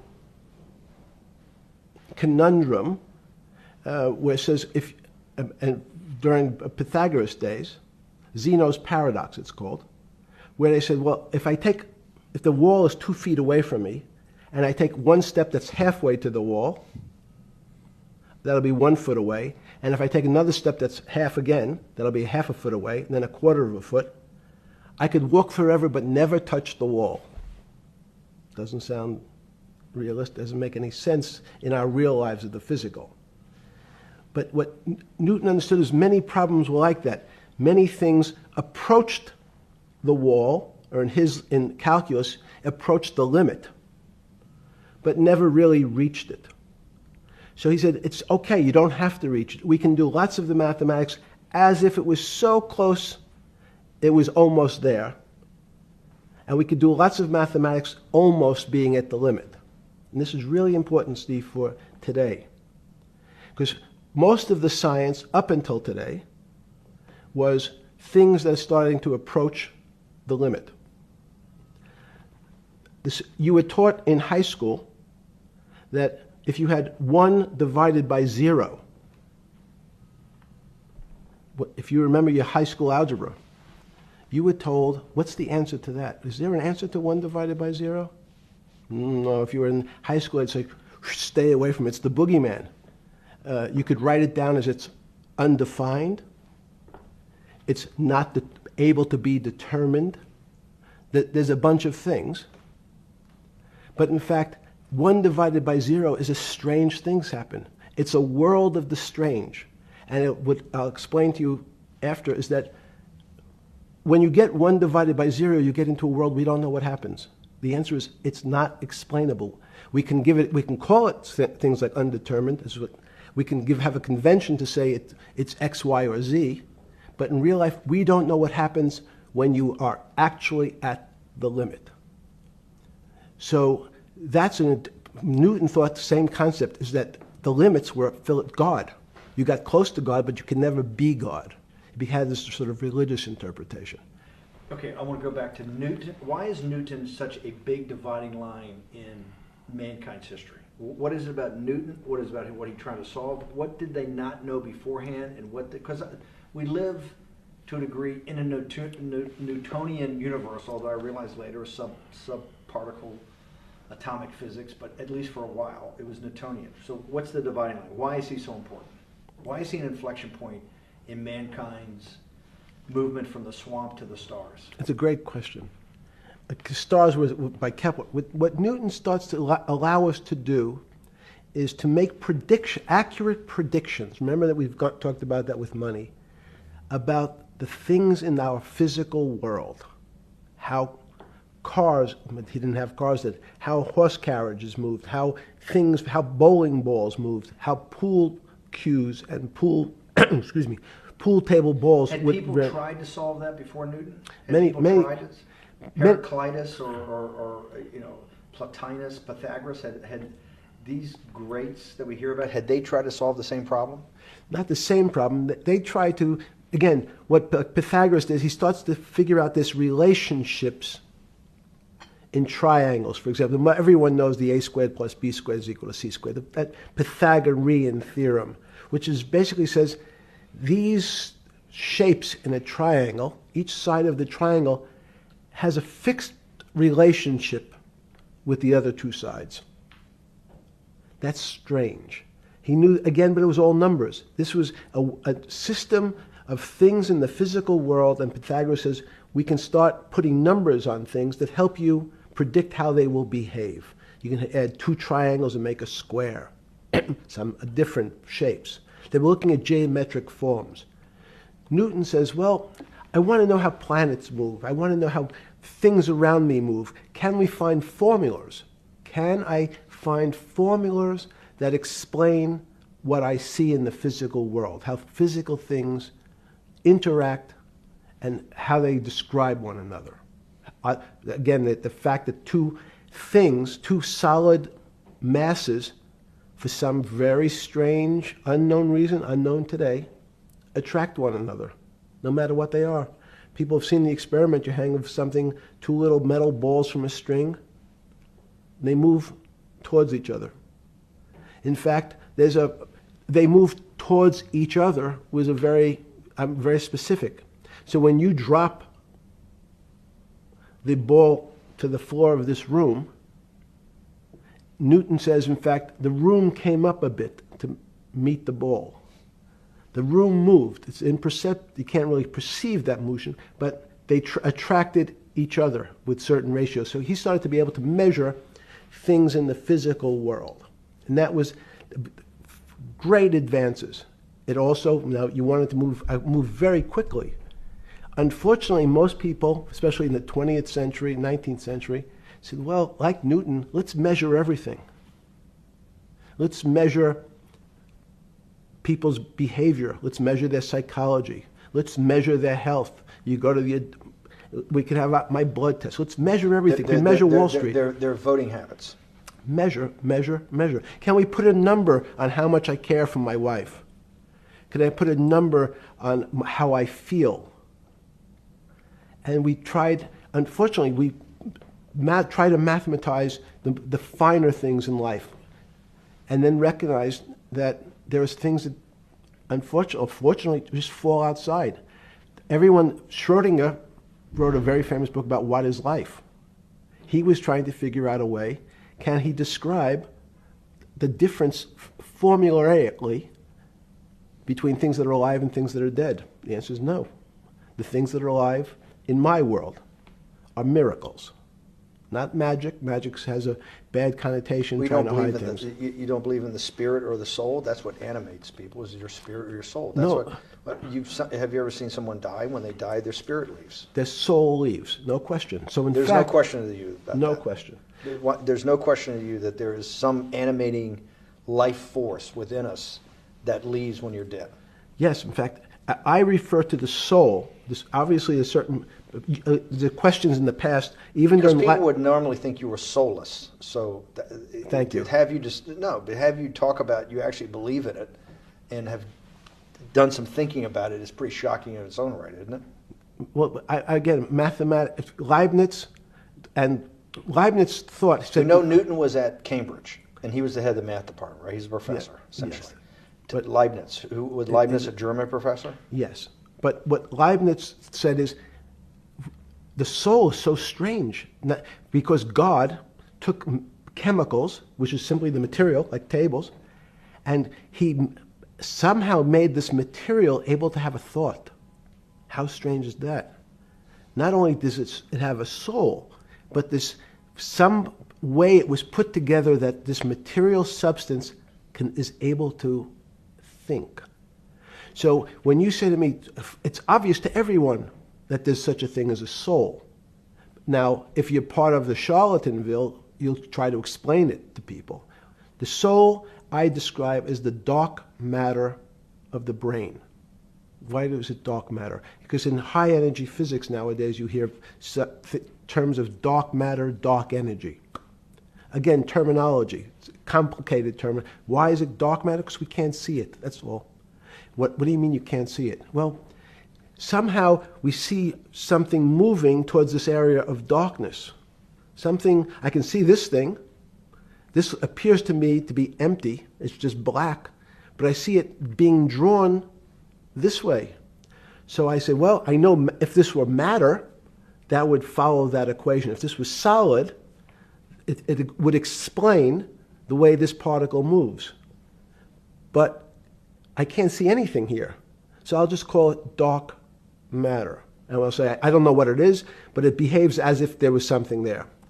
The soul is obvious to everyone that there's something different between things that are alive and things that are not alive. But we have no idea what it is. It's currently unexplainable. I believe we need an entirely different system of analysis to try to figure out. But Sorry. No, with Newton, with all his alchemical studies and things he worked on the spiritual side, Leibniz that just talked about the soul, Schroeder talked about what is life. If a modern scientist or someone that you funded at MIT or at Harvard or one of these things talked in those types of terms, they would be considered to be a wingnut today, wouldn't they? They would not be on the path for tenure, right? Unless they were in the philosophy department. This is exactly my point. We're talking about three of the greatest mathematicians in mankind's history that have really changed mankind. Talking like this, what happened? How do we get to a situation where they could not be in the high physics, they could not be in the mathematics department or working in high energy physics? Good, it's an easy answer. Newton was a combination of mathematician or geometer then and philosopher. And as time went on, those disciplines seemed to move apart. We had philosophy. Some of the philosophers can't do math, and some of the mathematicians. And again, mathematicians often break into two categories. People that solve problems. Those are more like geometers in the old days, just problem solvers. And then there's thinkers, theoreticians. They're more like the old movement towards philosophy. But neither one of those two groups have been able to figure out why something is alive as opposed to something that's not alive. No one's been able to describe what the soul is, but we all know it exists.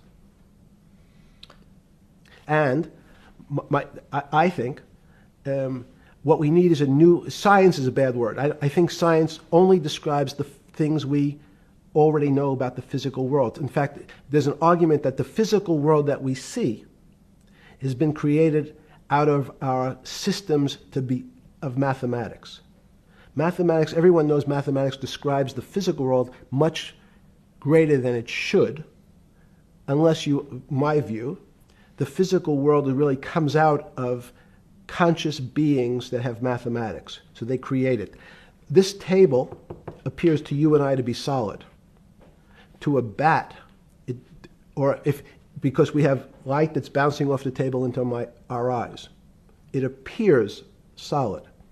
If instead of eyes that responded to wavelengths of visual light, our eyes responded to radio waves, the radio frequencies, it's not different, it's the same type of frequency as light, but different speeds, the table's invisible. We know that our phone works in this room. So the waves are coming through the windows, the waves are coming through the walls. So the walls are invisible to that type of radiation, that type of energy. The walls I can see them because my eyes, a physical system determines that the walls are there. You, with Murray Geldman, you founded, or were the original donor, and had the idea of Santa Fe Institute. In 10 or 15 years later, that effort to study the complexity of systems mathematically. Yes. Was it's a total failure. Yes. A total failure. Total failure. Why is that? It's the failure of science because, in fact, if to some extent science doesn't describe romance. I don't know why I'm attracted to somebody. I don't know. People are attracted to each other, and everyone has the same feeling. They've seen someone walk in the room, and they say, "Oh, that person gives me a creepy feeling." Science has tried to describe. Science doesn't describe what creepy feelings means. They just know it's a creepy feeling. I think women as I said the last time, have an intuitive sense. What is intuitive? They have intuition, they have feelings, and they're able to deal in the realm of things that men, especially men like myself, find unexplainable. They have women have intuition, men see things a bit differently. Men want to measure everything. Women are not really that interested in measuring.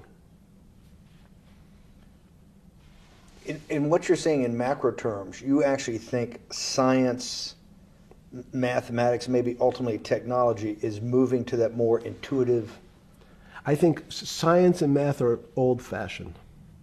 And unfortunately, people are still taught that they have to learn algebra in school and certain things in school, as opposed to learning to have an emotion. Is this what Larry Summers was trying to get at? Maybe he didn't say it perfectly enough, but what he was trying to get to in that system, the systems we study today, the way mathematics is either taught or understood, that women just haven't gotten up to the highest realms of engineering or physics or mathematics because of that. And you're actually implying that there's a either new branch of science, or we've hit an inflection point like in Newton that's going to go in a Newton took mankind in a different direction because he was able to measure.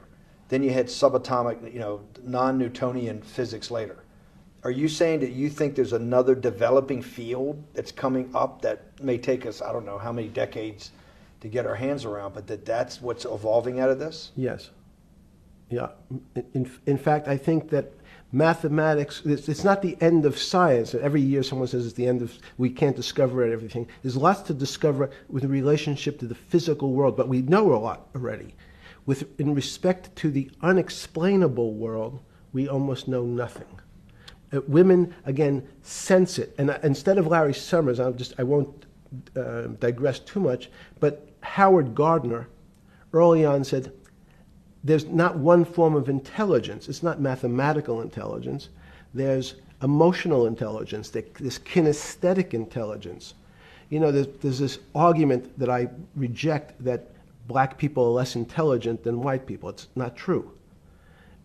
We know, for example, that if I was in the forest and I had to run from the lion or figure out a way not to be eaten, and my competition is a local African, I'm the one who's getting eaten because they have the intelligence to deal with their local environment.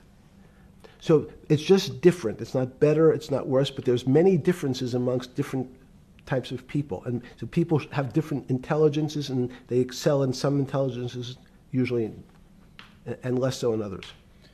When did it come to, because the world of high finance is a world of pure reason, or is it a lot of emotion and gut checks and on trading desk and central banks when these decisions get made? Is it that high church, like the high church of science of high energy physics, or is it as much emotion that comes in as much as the mathematics and the reason? It's a great question. I think if you talk to really experienced and successful traders, and you ask them how they know what's going on, they can't give you an answer. They don't know. They feel it. They can feel the way the market's moving. They can feel the way the stock's moving.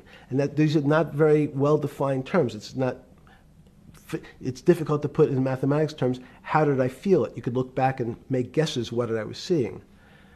But great traders feel it and then act on their feelings.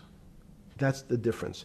Many people feel it but are afraid because they want a mathematical justification before they take that next step. When you first got on the trading desk at Bear Stearns in the late 70s or mid 70s, were you shocked by how little actual understanding of mathematics that the traders comprehended?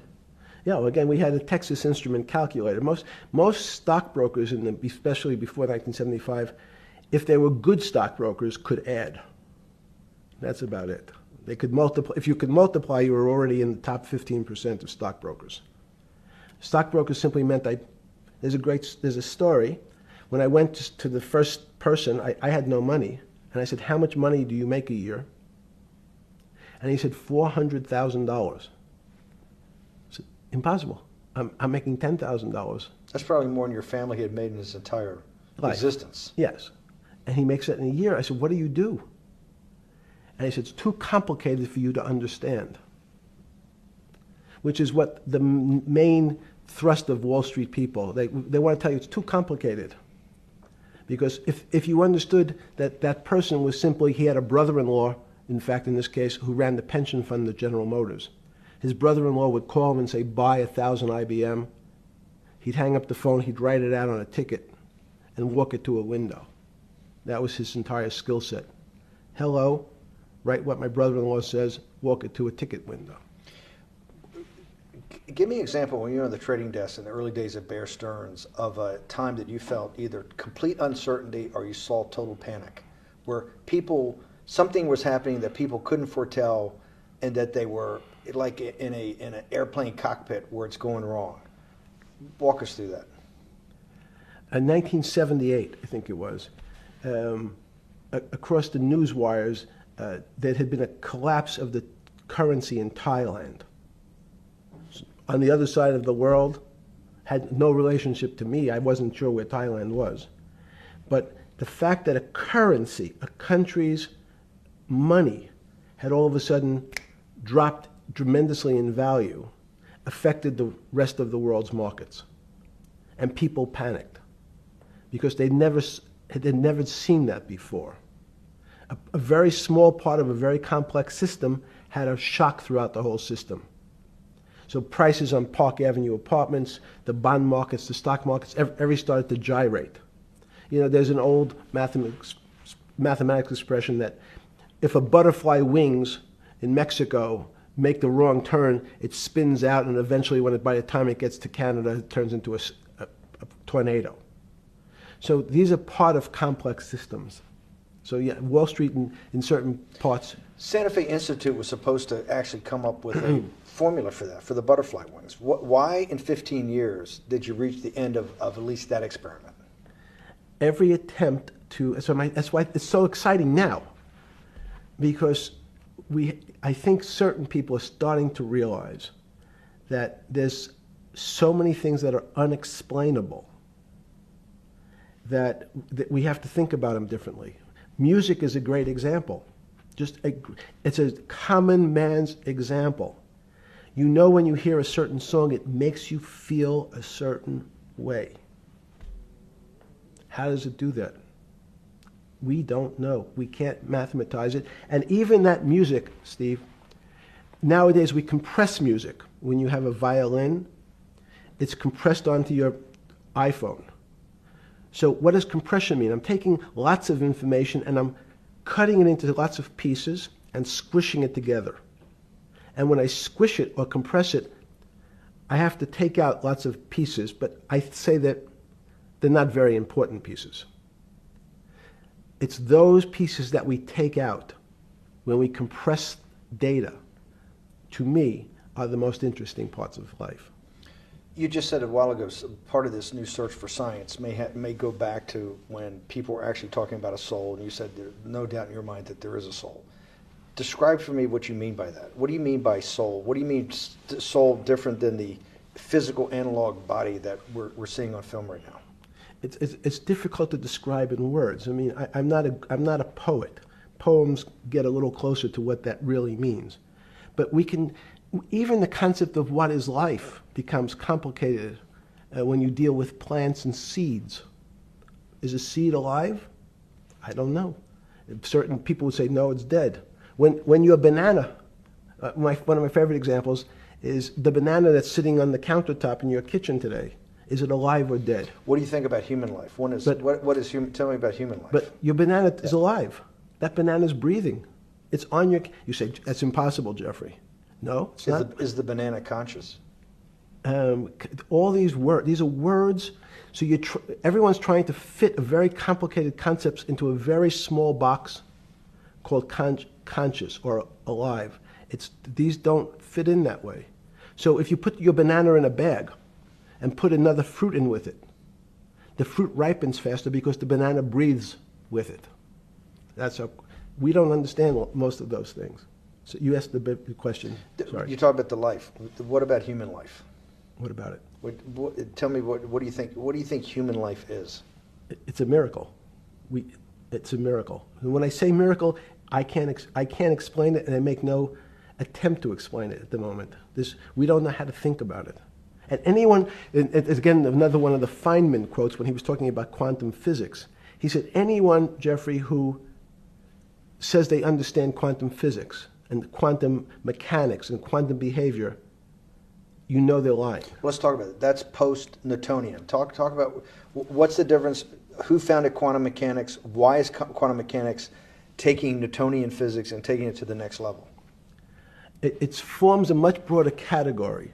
Let's go back to this desk. You use the thing of Newton using this desk. Why can't Newton's theory explain everything? Why did subatomic quantum mechanics or quantum physics have to come in to explain this? Well, so let's go right back to square one. Why is it called quantum physics? So quanta is a word that simply means packet, small amount. So it's quantized.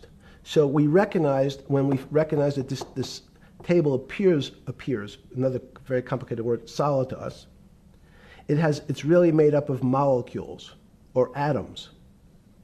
And atoms, we've given lots of names to what some of the behaviors. If you were in school, when you and I were in school in the 50s, the model was a little center thing in the middle, and an electron went around and around it. It was seen as a ball that went around and around it. And as we started to look at, say, well, let's see what this ball looks like. I want to be able to examine that little thing called an electron. We found that there was nothing there. There wasn't the thing. It was simply a cloud of energy that we can call an electron. So we already started to see mysterious things as we go into very super small quantities, quantum physics. So quantum physics started to go into the very small, and at very small distances, we see things that we can't explain. We just cannot explain. How am I doing on time? 4 minutes. Fine. And to summarize, no, sorry. Let's go back to human life. When do you think human life starts? It's not these. So you see, this is the question. You're asking me to measure something again. It's the It disease. can't be measured. You just hate making commitments. That's why I'm not married. I'm peeling this onion back a layer at a time. All your bullshit and happy target can't be measured like that. Is that to say measure it's a commitment. You don't even like a commitment when you answer a question. I don't As know. they say in golf, commit to the shot. I don't know what it means to be measured. You do know what it means to be measured. You're one of the leading currency traders, hedge fund guys, or stock market financial wizards. You're in the high priesthood of high finance. You certainly know how to measure. That's why you're a billionaire. Any other answer besides that is total and complete bullshit, and you know it. I know very few things. You know things can be measured. You measure every day. You weigh and measure every day.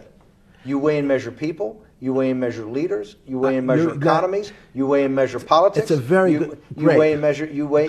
Hang on. Your whole life, in fact, is measuring. So what you've now done is a great thing, is you've used the word measure, a mathematic term, in the common vernacular and abused it. So I don't even recognize what it means. It's so abusive to my field. Why? And let's go to that. In mathematics, measure means what specifically? There's no specific. It's an approximation, or giving something a number. Einstein said, we're not asking you to go to the ninth decimal point. You didn't say that before. No, you're not going to the ninth. I don't even. What if I say measure how tall are you? You'd say in your case 6 foot. 6 feet. But is it 6 foot 1 inch? Give or take, between 5'11" and 6 feet. But what's that? But I want. So the question is, I want an accurate. I got Zeno's paradox. I don't even know what it means to measure you. Am I measuring the top of your hair, the top of your skull, and the finer, the more. You're being rabbinical. This is like. I shaved my beard off. I used to be rabbinical. No, my point is, isn't that going through the Torah where you're parsing every definition? No, so, however we broadly define measure, your life literally is about measurement, is it not? It's about putting numbers on things so that I can try my best. That you can call it whatever you like. If that Well, that what do makes you ca- feel what- better. What do you know? No, Because I I'm wanna trying to make you relate it happy. back to your scientific inquiry. No, even a number.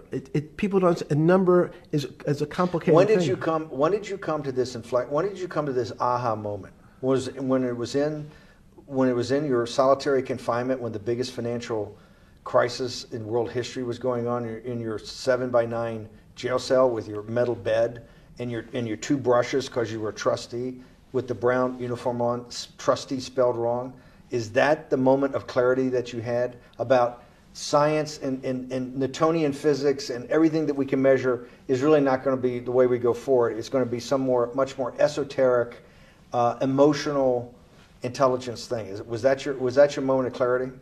I wish it was, because it would make such a great story for this interview, but it's not. It's the fact that I lead such a privileged life to come across. But when did you? If it didn't happen then, when did it? Or did it happen before? I was then? going to hopefully Okay. get to the. Okay. I'm in a privileged position to have some of the world's smartest people come to my house and tell me what they think about different subjects, and I finally realized that the thing that they had most in common was there was this area, no matter how smart they were, that when I asked them the questions, they said they'd have to resort to a 500 or 1,000-year-old response to that question, which was, I don't know. You know who else found that out? Socrates. That's what Socrates kept doing, right? Socrates kept asking all the experts. He would go through, question after question after question, and realize at the end they didn't really know. They really didn't basically understand what they were talking about. And one of the things that people won't enjoy, it turns out that potentially one of the bad things to teach children is how to write. Writing, reading, and arithmetic was supposed to be, everyone's supposed to be taught. But writing forces you into a very narrow channel of thinking. You have to write in a certain form, in a certain way, in a certain linear pattern. So your thinking becomes somewhat narrow. The reason I brought up writing is one of the recent discoveries of mine with respect to Socrates, Plato, and Aristotle is they never wrote anything. They spoke, and people around who could write wrote. Socrates could think. So that was. Jesus of Nazareth was the same way, right? Never wrote anything. I thought he was a carpenter. He was a carpenter. Didn't he need like a little carpenter's tonight? I don't get that. But at least his written record. Right. One last thing. Sure. Thank you for having me to your house.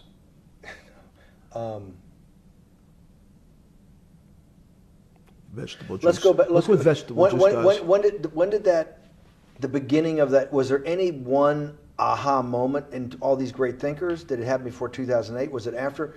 That came up over, I know, many years. But when did you actually realize, hey, something new's got to be developed? Yeah, that's great.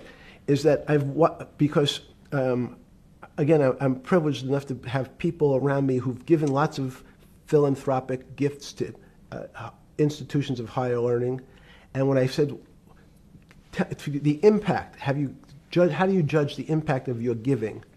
And we sat down and said, no really new ideas have come out.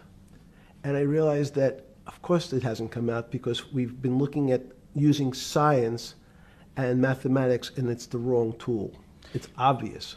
Institutions that are set up and try to put forward knowledge and understanding and truth, should they take your money? Derek Bach at Harvard said, taking money for good causes is a good thing. So if Hitler took all the gold out of the teeth of the Jews and said, I want to give this to Heidelberg University to fund the Leibniz chairs so that I can study high energy physics, Derek Bach would say that was fine? Again, these questions are questions where good people on both sides, like your Charlottesville, could differ. I don't know the answer to these questions. So tell us the two. Give us the two answers. The one answer why it shouldn't be, and then the one answer. Derek Bach says, I'll essentially take cash from anybody because I got so many projects, so many good guys, and this is the way I'll do it. So I'm indifferent to where the cash comes from. Money's money. And if I got good guys, I'm the fiduciary that says these are good people and this is good research, okay? I'll take the cash from any source, including you. What's the other argument? Let me give you that. I know in my case, Is your money dirty money? If you live, I just asked a question. Is your money dirty money? No, it's not. So, in fact, why is it not dirty money? Because I earned it, But you earned it. I earned it legally. We went back to this before. You earned it. You earned it, advising the worst people in the world, right? That do enormous bad things, and just to make more money. So, instead of asking me the question, should you take the money? Because I think it's a legitimate question. Do you think it's a legitimate question? Yes, no Why? question. Because I think about, ethics is always a complicated subject, but I can tell you that with the money I gave to help try to eradicate polio in Pakistan and India, instead of asking me whether that money should be given to these children for vaccines, I think you might want to ask their mothers who received the vaccine, who know their child now won't get polio, and ask them if Epstein should have helped these people with their money. If we walked in, you're a mathematician. If we walked into that clinic where they're giving that money out to these people that are in the most dire straits of poverty and sickness, and told them that the money was coming from class 3 sexual predator? Tier 1. What's tier 1's the highest and worst? No, I'm the lowest. I'm the lowest. You're the lowest. Okay, tier 1, you're the lowest. But a criminal. Yes. That the money came from them. What percentage of people do you estimate? I understand you don't like probabilities. Do you estimate would say, I don't care, I want the money for my children? I would say everyone said, I want the money for my children. Did they know where the money came from? I think if you told them, if I told them the devil, 100%. The devil himself said, I'm going to exchange some dollars for your child's life. Do you think you're the devil himself? No, but I do have a good mirror. It's a serious question. Do you think you're the devil himself? I don't know. Why would you say that? Because you have all the attributes. You're incredibly smart. You remember, the devil is somebody who knows. Smart? The devil's brilliant. You read Milton's Paradise Lost. No, the devil scares me. Satan is at the number 1 or 2 archangel, and the reason he goes to hell and leads the rebellion is because he can't be the top guy. And his thing is, I'd rather reign in hell than serve in heaven. I saw that in a movie once called American Dharma. I don't remember who said it. Okay, we have to go. Okay, good. Okay, that was good.